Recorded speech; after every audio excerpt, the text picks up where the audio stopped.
Bangladesh is once again on the boil, and for India, this is not just a neighbor's crisis, it is a warning signal. The killing of youth leader Sharif Osman Hadi has pushed Dhaka back into violent unrest weeks before a crucial national election. Streets have burned, media houses have been attacked, and anti Indian narratives are being pushed at a sensitive moment. For New Delhi, the instability next door directly affects security, diplomacy, and regional balance. Hadi was not an ordinary political figure. He emerged from last year's July uprising and became a symbol of youth anger against Bangladesh's political elite. At just 32, he positioned himself outside the traditional power structure and openly challenged both the Awami League and the opposition. When masked gunmen shot him in the central Dhaka during his campaign launch, the message was loud. His death 6 days later lit a fuse that had been waiting. The protests that followed quickly turned violent. Newspaper offices were torched, streets were blocked, political symbols were targeted, and soon whispers began spreading that India was somehow involved.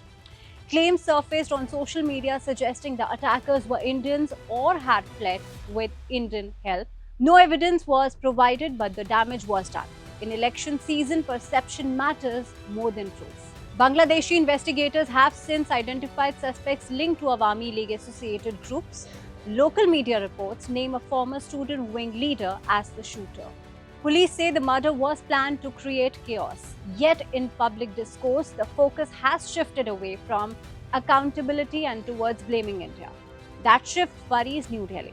India moved fast. The Ministry of External Affairs rejected allegations that Indian territory was being used for hostile acts like Bangladesh.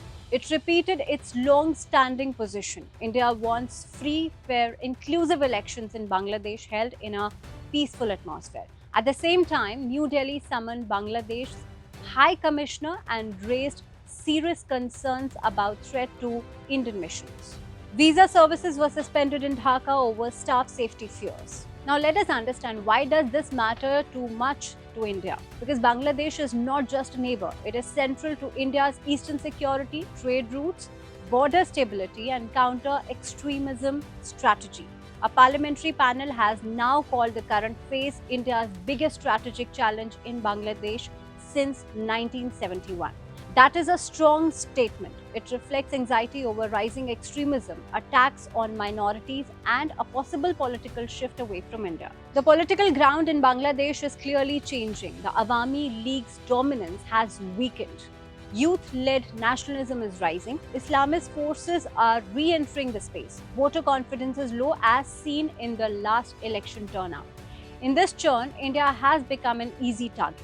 Any unrest can quickly turn into anti-India mobilization. Adding to the tension is the unresolved issue of Sheikh Hasina. The former Prime Minister has been in India since she was forced out last year.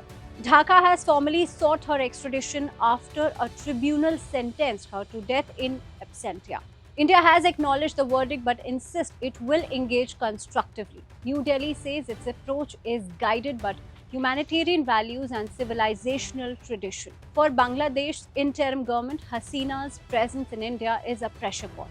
For India, handing her over is not a simple legal question. It carries moral, political, and strategic consequences.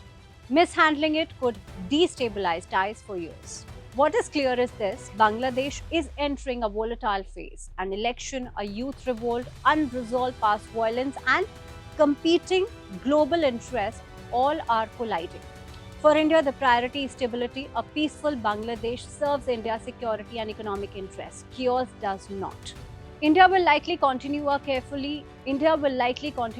balancing act, supporting democratic processes without appearing intrusive, protecting its diplomats while keeping channels open, rejecting false narratives without escalating tensions. The situation is fluid, but one thing is certain: what happens in Bangladesh will not stay in Bangladesh, and New Delhi is watching every move very closely.